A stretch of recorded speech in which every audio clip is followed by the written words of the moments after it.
Praise the Lord. प्रभु को धन्यवाद दिए ये प्रातः सकाल पाई।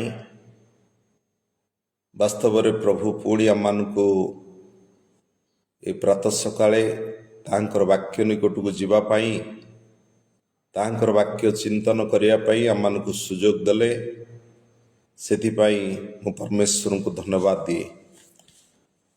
वास्तव में आज आम पुणी देखा से हॉस्पिटैलिटी उपरे काली मध्य माने प्रथम मेसेज शुणी थिले जे कारण हॉस्पिटैलिटी गोटे ख्रीष्ट केन्द्रिक परिवार गोटे मुख्य केन्द्रबिंदु हेबा आवश्यकता रही।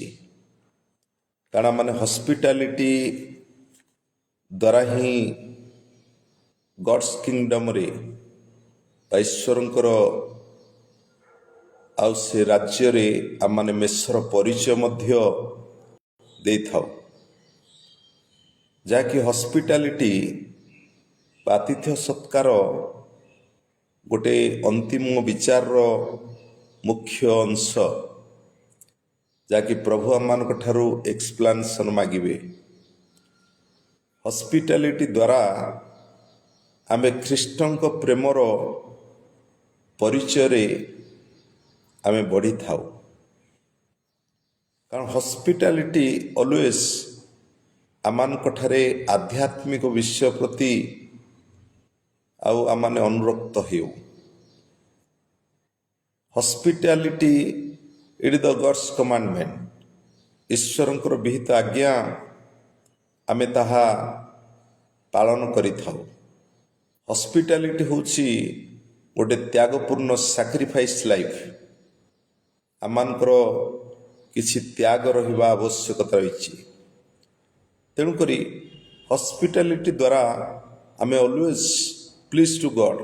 ईश्वर जिते आमान उपर से संतोष भाजन ही था केतेबेले जिते आम ईश्वरंकर इच्छा अनुसार कार्यर भार आमे जिते निजे वहन करूँ बा ईश्वरंकर आज्ञा अनुसार प्रत्येक कार्य को करूँ माने ईश्वरंकर संतोषतार कारण हो।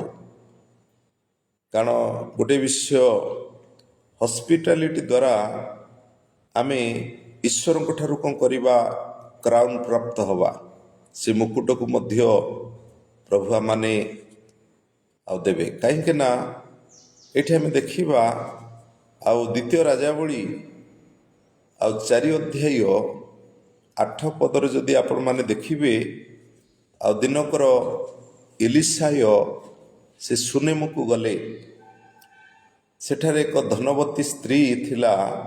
से एलिसाय को अन्न भोजन निमंते बळाइला। एथि उतारे एलिसाय सेई पथ देई जेते थर गले सेठारे अन्न भोजन करिबा निमंते से गृह को गले। एटी बाइबल प्रकाश करुची आउ से सुनेमिया से जने धनवती स्त्री थिला। से अपना स्वामी की जाई की कहूची मु बोध करूअछि नित्य ई पथ देई जे गतागत करूछंती से जड़े ईश्वरंकर पवित्र लोक। आमे प्राचीर उपरे गोटे सान कोठरी निर्माण करू आउ सेतिर गोटे खट मेज आसन दीपरुखा रखू। दिनकर एलिसाय मध्य सेई पथ देई जाउथिले और सेई कोठरे से रात्रि यापन कले। एठी आमे देखुचे आउ द्वितीय राजावली 4 अध्याय आउ जदि आमे 16 पद 17 पद को देखिबा कारण ताथिला हॉस्पिटैलिटी द्वारा आउ एठी आमे देखुचे 16 पद द्वितीय राजावली 4 अध्याय 16 पद लेखागला। तो एलिशा कहले एई ऋतु पुनर्बार उपस्थित हेबा समय तुमे पुत्र को कोल करिवो।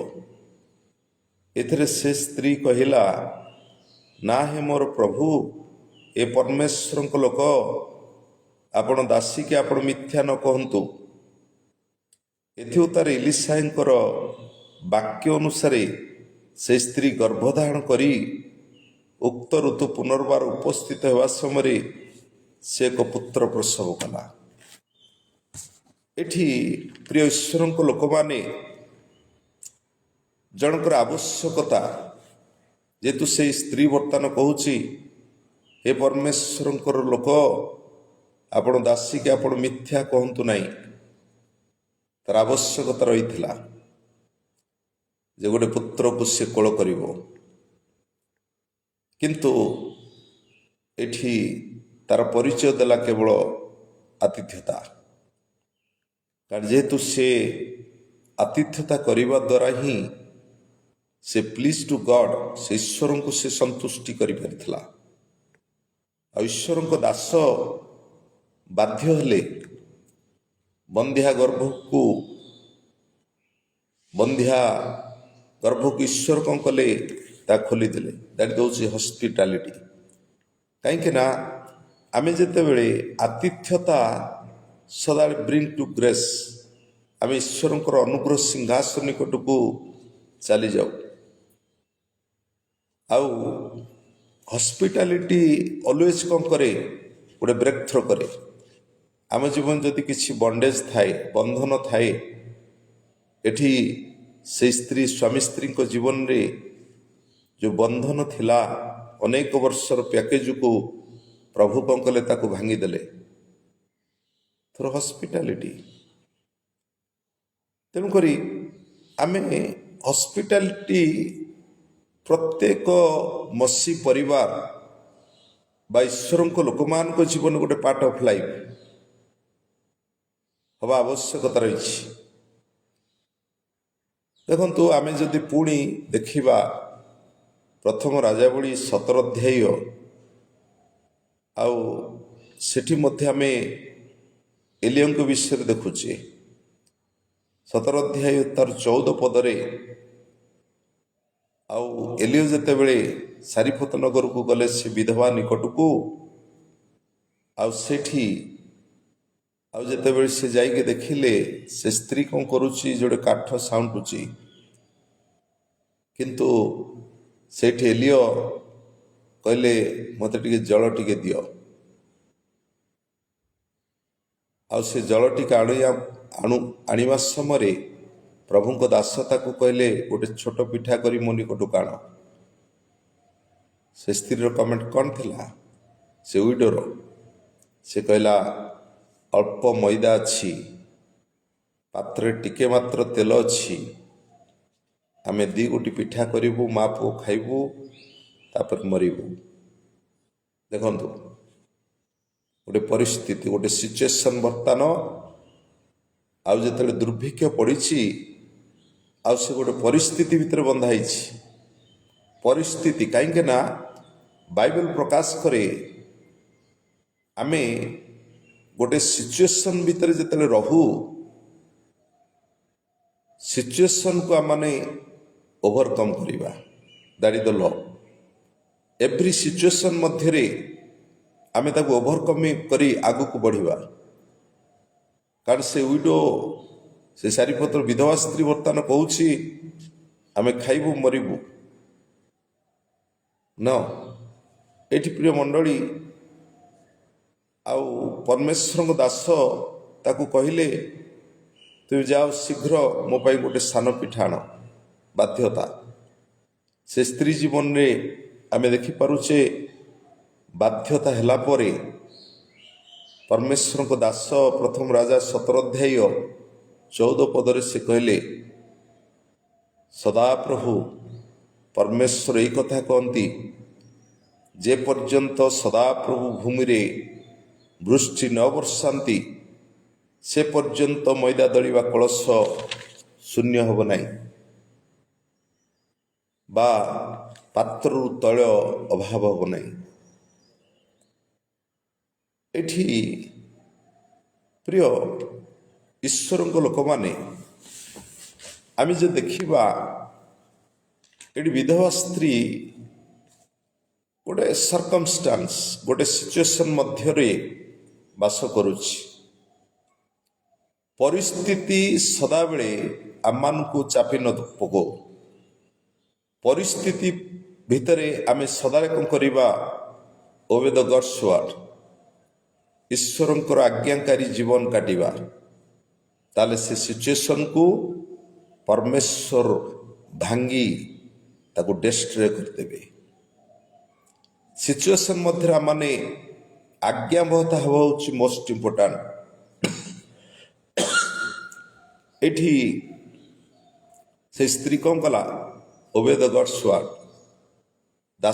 ଦାସଙ୍କର ବାକ୍ୟର ଆଜ୍ଞାକାରୀ ହେଲା।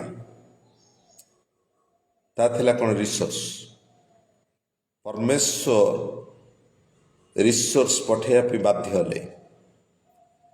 କାହିଁକି ନା ତା ହେଉଛି ପ୍ଲେଣ୍ଟି, ତା ହେଉଛି ପ୍ରଚୁରତା। ଆମେ ଯେତେବେଳେ ହସ୍ପିଟାଲିଟି, ଗୋଟେ ବିଷୟ ହେଲା ମେ ବି ଆମ ପାଖରେ କିଛି ନାହିଁ, ଅଭାବ।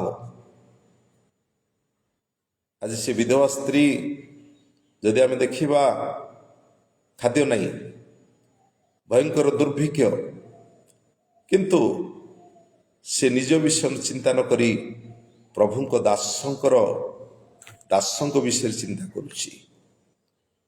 ଯେତେବେଳେ ଆମମାନଙ୍କ ପାଖରେ କିଛି ନଥିବ, ଆମମାନେ ସେତେବେଳେ ପ୍ରଭୁଙ୍କ ବିଷୟରେ ଚିନ୍ତା କରିବା, ଅନ୍ୟମାନଙ୍କର ସେବା ବିଷୟରେ ଚିନ୍ତା କରିବା। ଆମେ ଅନ୍ୟମାନଙ୍କୁ ଆମର ସେବା ଦ୍ୱାରା ସେମାନଙ୍କୁ ସାଟିସ୍ଫାଇ କରିବା। କାରଣ ବାଇବଲ ପ୍ରକାଶ କରୁଛି, ତାହା ଡିପେଣ୍ଡ କରେ ଆମମାନଙ୍କର ସମ୍ବନ୍ଧ। କାରଣ ଯେତେବେଳେ ଗୋଟେ ସମସ୍ୟା ଆମମାନଙ୍କ ନିକଟରେ କ୍ରିଏଟ୍ ହେଇଛି, ଈଶ୍ୱରଙ୍କର ତା ଭିତରେ କିଛି ଯୋଜନା ଅଛି। ସମସ୍ୟାକୁ ଈଶ୍ୱର ଚାହାନ୍ତି ପଦଦଳିତ କରି ଆମେ ଆଗକୁ ଓଭରକମ୍ କରିବା। କିନ୍ତୁ ଏଇଠି ଆମମାନଙ୍କର ଗେହରା ରିସ୍ତା ଆବଶ୍ୟକତା ରହିଛି, ଈଶ୍ୱରଙ୍କର ଆଜ୍ଞାକାରୀ ହେବା ଆବଶ୍ୟକତା ରହିଛି।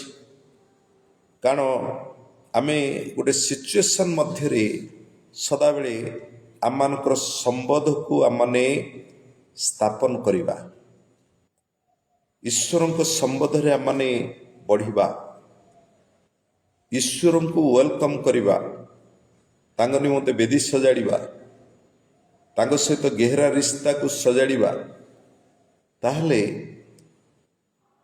ପ୍ଲେଣ୍ଟି, ପ୍ରଭୁଙ୍କର ପ୍ରଚୁରତା, ରିସୋର୍ସ, ଅଭାବ ସମୟରେ, ଅନାଟନ ସମୟରେ, ଯେପରି ବିଧବା ସ୍ତ୍ରୀ ସେ କ'ଣ କଲା?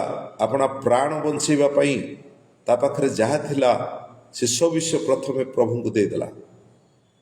ପ୍ରଭୁ ଡିକ୍ଲାର କଲେ, ସମସ୍ତଙ୍କ ଠାରୁ ଏ ବିଧବା ସ୍ତ୍ରୀ ଅଧିକ ଦାନ ଦେଇଅଛି। ତେଣୁକରି ପ୍ରିୟ ଈଶ୍ୱରଙ୍କ ଲୋକମାନେ, ଅଭାବ, ଅନାଟନ, ଦୁଃଖ, କଷ୍ଟ ଆମକୁ ରୋକିପାରିବନି, ବା ମାନେ ଈଶ୍ୱରଙ୍କ କାର୍ଯ୍ୟକୁ ତା ମଧ୍ୟ ବନ୍ଦ କରିପାରିବନି। ସଦାବେଳେ ଆମମାନେ ଈଶ୍ୱରଙ୍କ ରିସୋର୍ସ ପାଇବା। କେତେବେଳେ ଈଶ୍ୱର ଯେତେବେଳେ ଆମମାନଙ୍କ ଉପରେ ପ୍ରସନ୍ନ ହେବେ, ତା ହେଉଛି ଓବେ ଦ ଗଡ୍ସ ୱାର୍ଡ, ଈଶ୍ୱରଙ୍କର ଆଜ୍ଞାକାରୀ ହେବା। ହସ୍ପିଟାଲିଟି ବା ଆଜ୍ଞାକାରୀ ସଦାବେଳେ ଗୋଟେ ବିଷୟ ମନେ ରଖିଥାନ୍ତୁ, ଆମକୁ ପ୍ରମୋଟ ଈଶ୍ୱର କରନ୍ତି, ନେକ୍ସଟ ପିଢ଼ିକି ପ୍ରଭୁ ଆମମାନଙ୍କୁ ଠିଆ କରନ୍ତି। କାରଣ এই ସାରିପତ ନଗର ବିଧବା ସ୍ତ୍ରୀ ମାନେ କେତେ ବ୍ଲେସିଂ ଆସିଲା। ଏକରେ, ଆଉ ଯେତେବେଳେ ପର୍ଯ୍ୟନ୍ତ ଭୂମିରେ ବୃଷ୍ଟି ଆସିନାହିଁ, ପ୍ରଭୁ ପ୍ଲେଣ୍ଟି, ପ୍ରଚୁରତା ବିଷୟ ଯୋଗେଇଲେ। ସେକେଣ୍ଡ ବିଷୟ, ପ୍ରଭୁଙ୍କ ଦାସଙ୍କ ସଂସ୍ପର୍ଶରେ ସେ ବିଧବାର ପୁଅ ଯେତେବେଳେ ଆସିଲା, ସେ ମଧ୍ୟ ଜଣେ ନବୀ, ସେ ମଧ୍ୟ ଜଣେ ଭବିଷ୍ୟତ ବକ୍ତା ମଧ୍ୟ ସେ ହେଇପାରିଲା। ତାଳି ଦେଉଛି ହସ୍ପିଟାଲିଟି। ଏଠି ପ୍ରିୟ ମଣ୍ଡଳୀ, ପ୍ରିୟ ଈଶ୍ୱରଙ୍କ ଲୋକମାନେ, ଆଉ ଗୋଟେ କାହାଣୀ ମଧ୍ୟ ମୁଁ କହିବି। ଯେତେବେଳେ ପ୍ରଭୁ ଯୀଶୁ ଲୁକ 19 ଅଧ୍ୟାୟ 5-6 ପଦକୁ ଯଦି ପାଠ କରିବେ, ଯେତେବେଳେ ଯୀଶୁ ଜିରିଓ ପଥ ଦେଇ ଯାତ୍ରା କରୁଥିଲେ, ଆଉ ସେ ପଥ ପାର୍ଶ୍ୱରେ ଯକ୍ଷ ନାମକ ଜଣେ ବାଙ୍ଗର ସେ ଯୀଶୁଙ୍କୁ ଦେଖିବା ପାଇଁ ସେ ଗଛ ଉପରେ ଚଢ଼ିଗଲା। କିନ୍ତୁ ଯୀଶୁ ଯକ୍ଷକୁ କହିଲେ, ଶୀଘ୍ର ଓହ୍ଲେଇ ଆସ, ଆଜି ଅବଶ୍ୟ ତୁମ ଗୃହରେ ମୋତେ ରହିବା ପାଇଁ ହେବ। ସେଥିରେ ସେ ଶୀଘ୍ର ଓହ୍ଲେଇ ଆସି ତାହାଙ୍କର ଆତିଥ୍ୟ କଲା। ହସ୍ପିଟାଲିଟି, ବାଧ୍ୟତା, ଏଠି ପ୍ରଥମ ବିଷୟ ଆମେ ଦେଖୁଛେ ଓବିଡେନ୍ସ। ଯକ୍ଷ ଜୀବନରେ ଆଉ ବାଧ୍ୟତା ମୋଷ୍ଟ ଇମ୍ପୋର୍ଟାଣ୍ଟ। ତାର ଏକ୍ସପେକ୍ଟେସନ୍, ସେ ଯେଉଁ ଆଶା ବାନ୍ଧିଥିଲା ଯେ ମୁଁ କେବଳ ଯୀଶୁଙ୍କୁ ଟିକେ ଦେଖିବି। କିନ୍ତୁ ଯୀଶୁ କହିଲେ, ଯକ୍ଷ ଶୀଘ୍ର ଗଛରୁ ଓହ୍ଲେଇ ଆସ। ସେ ଓହ୍ଲେଇ ଆସି ତାହାଙ୍କର ଆତିଥ୍ୟତା କଲା, ବାଧ୍ୟତା, ଓବିଡେନ୍ସି।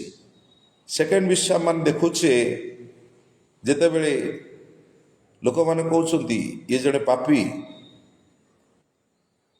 ଆଉ କାରଣ ଯକ୍ଷ ଜୀବନର ତାର ଟର୍ନ ବ୍ୟାକ୍ ହେଲା। କାହିଁକି ଯେତେବେଳେ ଯକ୍ଷ ଠିଆ ହେଇକି କହୁଛି, ମୋ ସମ୍ପତ୍ତିର ଅର୍ଦ୍ଧେକ ମୁଁ ଦରିଦ୍ରମାନଙ୍କୁ ଦାନ କରେ, ଯଦି ଅନ୍ୟାୟରେ କାଠାରୁ କିଛି ନେଇଥାଏ ତେବେ 4 ଗୁଣରେ ତାହା ମୁଁ ଫେରେଇ ଦିଏ। ଯକ୍ଷ ଜୀବନରେ ସମଥିଙ୍ଗ ଚେଞ୍ଜେବଲ୍ ଆସିଗଲା। That is the repentant. First ବିଷୟ ହେଉଛି ଓବେ ଦ ଗଡ୍ସ ୱାର୍ଡ, ବା ଈଶ୍ୱରଙ୍କର ବାଧ୍ୟତା ହେବା। ଆଉ ସେକେଣ୍ଡ ବିଷୟ ହେଲା ତା ଜୀବନରେ ପଶ୍ଚାତାପର ହୃଦୟ, ବା ସିଏ ଅନୁତାପ କରୁଛି। ସେ କହୁଛି, ଡିକ୍ଲାର କରିଦେଉଛି ପ୍ରଭୁଙ୍କ ନିକଟରେ, ମୋର ଅର୍ଦ୍ଧେକ ମୁଁ ଦରିଦ୍ରମାନଙ୍କୁ ଦାନ କରେ, ମୋ ଅନ୍ୟାୟଠାରେ ଯଦି କାଠାରୁ ନେଇଥାଏ 4 ଗୁଣରେ ତାହା ମୁଁ ଫେରେଇ ଦିଏ। କମିଟମେଣ୍ଟ କରିଦେଲା ପ୍ରଭୁଙ୍କ ନିକଟରେ। ଯେତେବେଳେ କମିଟମେଣ୍ଟ ଆମମାନେ କରିଦେଉ, ତାହା କରିବା ପାଇଁ ବାଧ୍ୟ। ଏଇଟା ହେଉଛି ଚେଞ୍ଜେବୁଲ୍ ହାର୍ଟ ବା ରିପେଣ୍ଟାଣ୍ଟ। ସେକେଣ୍ଡ ବିଷୟ ହେଉଛି ରିପେଣ୍ଟାଣ୍ଟ। ଫାଷ୍ଟ ହେଲା ଓବେ ଦ ଗଡ୍ସ ୱାର୍ଡ, ସେକେଣ୍ଡ ବିଷୟ ହେଲା ରିପେଣ୍ଟାଣ୍ଟ, ଥାର୍ଡ ବିଷୟ ହେଉଛି ସଲଭେସନ୍, ପରିତ୍ରାଣ। ପ୍ରଭୁ କହିଲେ କ'ଣ, ଏ ଗୃହରେ ଆଜି ପରିତ୍ରାଣ ଉପସ୍ଥିତ। ଯେହେତୁ ଏ ମଧ୍ୟ ଜଣେ ଈଶ୍ୱରଙ୍କର ଅବ୍ରାହମଙ୍କର ସନ୍ତାନ। ଦ୍ୟାଟ୍ ଇଜ୍ ହେଉଛି ହସ୍ପିଟାଲିଟି। କାରଣ ହସ୍ପିଟାଲିଟି ଦ୍ୱାରା ଆମେ ଏଠି, ଆଉ ଦେଖନ୍ତୁ ଯକ୍ଷ ମଧ୍ୟ ମେଜ ସମ୍ମୁଖରେ ବସିପାରିଲା। ଏନକାଉଣ୍ଟର ୱିଥ୍ ଗଡ୍, ପ୍ରଭୁ ଯୀଶୁଙ୍କର ଆମ୍ନା ସାମ୍ନା ହେଲା। ଆତିଥ୍ୟତା ତା ଜୀବନରେ କ'ଣ କଲା, ଗୋଟେ ନୂତନ ନୂଆ ମୋଡ଼ ନେଇଗଲା। ତାହେଲେ ଏଠି ପ୍ରିୟ ଈଶ୍ୱରଙ୍କ ଲୋକମାନେ, ଆମେ ପୁଣି କାଲିକି ଦେଖିବା। ଅଳ୍ପ ଅଳ୍ପ ବିଷୟ ଆପଣମାନଙ୍କୁ ହସ୍ପିଟାଲିଟି ଉପରେ ଦେଉଛି। କାଲି ଆମେ ପୁଣି ଈଶ୍ୱରଙ୍କର ବାକ୍ୟରୁ ଆଲୋଚନା କରିବା। ଆମମାନେ ହସ୍ପିଟାଲିଟି କରିବା ଦ୍ୱାରା କ'ଣ କ'ଣ ଆହୁରି ବେନିଫିଟ୍ ପାଇପାରିବା, ସେ ବିଷୟରେ ମଧ୍ୟ ଆମେ କାଲିର ଚିନ୍ତା ଦେଖିବା। ତ ଧନ୍ୟବାଦ ଦିଏ। ଆଉ ନିଶ୍ଚିତ ଆପଣମାନେ ପ୍ରଭୁଙ୍କର ବାକ୍ୟରୁ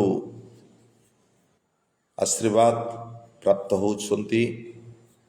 ଆମେ ଶିଖିବା, ପରସ୍ପର ଠାରୁ ଆମମାନେ ଶିଖିବା। ଏ ପ୍ଲାଟଫର୍ମ ଆପଣମାନେ ଶିଖନ୍ତୁ।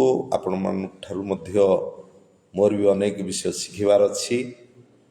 କାରଣ ଆମମାନେ ଆଉ ଏ ଅଗାଢ଼ ସମୁଦ୍ର ଭିତରୁ ଯେତେ ଶିଖିବା, ଯେତେ କଲ୍ଟିଭେଟ୍ କରିବା, ଯେତେ ଚାଷ କରିବା, ତାହେଲେ ଆମମାନେ ନିଶ୍ଚିତ ଭାବରେ ଗୋଟେ ଆଉ ଫଳବନ୍ତୀ ବୃକ୍ଷ ସଦୃଶ ଆମେ ଫଳ ଫଳିବା। କାରଣ ଈଶ୍ୱରଙ୍କର ଟିଚିଂ, କାରଣ କଲ୍ଟିଭେସନ୍ ଦ୍ୱାରା ହିଁ ଆମେ ସେ ଶିକ୍ଷାର ସୋପାନ ମଧ୍ୟକୁ ଯିବା। ଆଉ ପ୍ରଭୁ ନିଶ୍ଚିତ ତାଦ୍ୱାରା ହିଁ ଆମମାନେ ଜ୍ଞାନ ପ୍ରାପ୍ତ ହେବା, ଈଶ୍ୱରୀୟ ଜ୍ଞାନରେ ଆମମାନେ ପରିପୂର୍ଣ୍ଣ ହେବା। ଆଉ ଧନ୍ୟବାଦ ଦେଉଛି ଆପଣମାନଙ୍କର ଭଲ ପାଇବା, ଆଉ ଏ ପ୍ରକାର ଆଗକୁ ମଧ୍ୟ ବଢ଼ନ୍ତୁ। ଆଉ ପ୍ଲିଜ୍ ଆପଣମାନେ ଗୋଟେ ଲାଇକ୍ ସେୟାର ମଧ୍ୟ ସବସ୍କ୍ରାଇବ୍ ମଧ୍ୟ କରନ୍ତୁ। ଆଉ ଧନ୍ୟବାଦ। ପ୍ରେଜ୍ ଦ ଲର୍ଡ।